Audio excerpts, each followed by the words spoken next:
Lord CM ವಿರುದ್ಧ ಮಾನಹಾನಿಕರ post. ಸಿಎಂನನ್ನು scam lord ಅಂತ ಕರೆದು ಬಿಜೆಪಿ ವಿವಾದಾತ್ಮಕ ಪೋಸ್ಟರ್ನ ಹಂಚಿಕೊಂಡಿದೆ. ಸ್ಕ್ಯಾಮ್ ಲಾರ್ಡ್ ಅಂತ ಕರೆದಿದೆ. ಸಿಎಂರನ್ನ ಸ್ಕ್ಯಾಮ್ ಲಾರ್ಡ್ ಅಂತ ಕರೆದು ಬಿಜೆಪಿ ಒಂದು ಪೋಸ್ಟ್ ಹಂಚಿಕೊಂಡಿದೆ. ವಿವಾದಾತ್ಮಕ ಪೋಸ್ಟರ್ನ ಹಂಚಿಕೊಂಡಿದೆ ಬಿಜೆಪಿ. ಸ್ಕ್ಯಾಮ್ ಲಾರ್ಡ್ ಎಂಬ ಶೀರ್ಷಿಕೆಯ ಪೋಸ್ಟ್ ಇದು. ಸಿಎಂ ಅನ್ನು ಕರೆದಿದ್ದಾರೆ. ಸಿಎಂ ಡಿಸಿಎಂ ಸಚಿವರ ಫೋಟೋ ಹೊಂದಿರುವಂತಹ ಈ ಪೋಸ್ಟ್ನಲ್ಲಿ ಇದು ಹಗರಣಗಳ ಕಥೆಯಲ್ಲ, ಅವರ ಹಿಂದಿನವರ ಕಥೆ ಅಂತ ಹೇಳಿದ್ದಾರೆ ಎಂಬ ಟೈಟಲ್ ಕೊಟ್ಟಿದ್ದಾರೆ ಬಿಜೆಪಿ ಐಟಿ ಸೆಲ್. ಇದು ಕರ್ನಾಟಕವನ್ನ ಹಗಲಿರುಳು ಲೂಟಿ ಮಾಡುತ್ತಿರುವಂತವರ ಕಥೆ ಅಂತ ಹೇಳಿದ್ದಾರೆ. ಕಾಂಗ್ರೆಸ್ ಸರ್ಕಾರದ ಹಗರಣದ ಸಾಮ್ರಾಜ್ಯದ ನಿಜವಾದ ಕಥೆ ಅಂತ ಬಿಂಬಿಸಲಾಗಿದೆ. ಹಿಂಗೆ ಅಂತ ಬರ್ಕೊಂಡಿದ್ದಾರೆ ಬಿಜೆಪಿ ಐಟಿ ಸೆಲ್.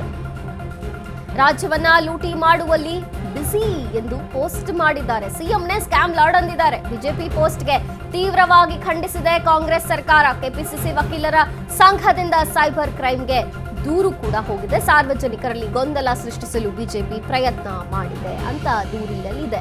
ಇದು ಕೇವಲ ರಾಜಕೀಯ ಟೀಕೆಯಲ್ಲ, ವ್ಯಕ್ತಿತ್ವಗಳನ್ನ ಅವಹೇಳನ ಮಾಡುವಂತಹ ವ್ಯವಸ್ಥಿತ ಪಿತೂರಿ ಎಂಬ ಆರೋಪ. ಇಂಥ ಪೋಸ್ಟ್ ಹಾಕುವವರ ವಿರುದ್ಧ ಕಠಿಣ ಕ್ರಮಕ್ಕೆ ಒತ್ತಾಯ ಮಾಡಬೇಕು ಅಂತ ಕೂಡ ಕೇಳಿ ಬರ್ತಿದೆ.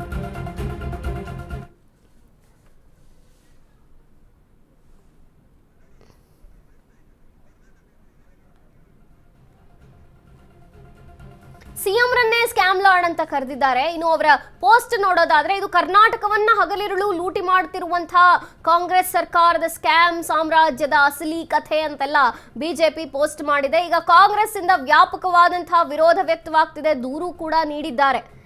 ಇಲ್ಲಿ ಸಿಎಂ ಡಿಸಿಎಂ ಸಚಿವರ ಫೋಟೋಗಳಿದೆ. ಇದು ಹಗರಣದ ಕಥೆಯಲ್ಲ, ಅವರ ಹಿಂದಿನ ಕಥೆ, ಸ್ಕ್ಯಾಮ್ ಲಾರ್ಡ್ ಅಂತ ಈಗ ಪೋಸ್ಟ್ ಹಾಕಿದೆ ಬಿಜೆಪಿ. ಇಂಥ ಒಂದು ಟೈಟಲ್ ಕೊಟ್ಟಿದೆ. ಇದು ಕರ್ನಾಟಕವನ್ನ ಹಗಲಿರುಳು ಲೂಟಿ ಮಾಡ್ತಿರುವಂಥವರ ಕಥೆ ಅಂತ ಬಿಜೆಪಿ ಹೇಳಿದೆ. ಕಾಂಗ್ರೆಸ್ ಸರ್ಕಾರದ ಹಗರಣ ಸಾಮ್ರಾಜ್ಯ ಏನಿದೆ ಅವರ ನಿಜವಾದ ಕಥೆ ಅಂತ ಹೇಳಿದೆ. ಈ ರೀತಿ ಬಿಜೆಪಿ ಐಟಿ ಸೆಲ್ ಬರೆದುಕೊಂಡಿರುವಂಥದ್ದು. ರಾಜ್ಯವನ್ನ ಲೂಟಿ ಮಾಡೋದ್ರಲ್ಲಿ ಬ್ಯುಸಿ ಅಂತ ಬಿಜೆಪಿ ಪೋಸ್ಟ್ ಮಾಡಿದೆ. ಬಿಜೆಪಿ ಪೋಸ್ಟ್ ಅನ್ನ ತೀವ್ರವಾಗಿ ಖಂಡಿಸಿದೆ ಕಾಂಗ್ರೆಸ್. ಕೆಪಿಸಿಸಿ ವಕೀಲರ ಸಂಘದಿಂದ ಸೈಬರ್ ಕ್ರೈಮ್ಗೆ ದೂರು ಕೂಡ ಹೋಗಿದೆ. ಸಾರ್ವಜನಿಕರಲ್ಲಿ ಗೊಂದಲ ಸೃಷ್ಟಿಸಲು ಬಿಜೆಪಿ ಪ್ರಯತ್ನ ಮಾಡ್ತಿದೆ ಅಂತ ದೂರಿನಲ್ಲಿ ಹೇಳಲಾಗಿದೆ.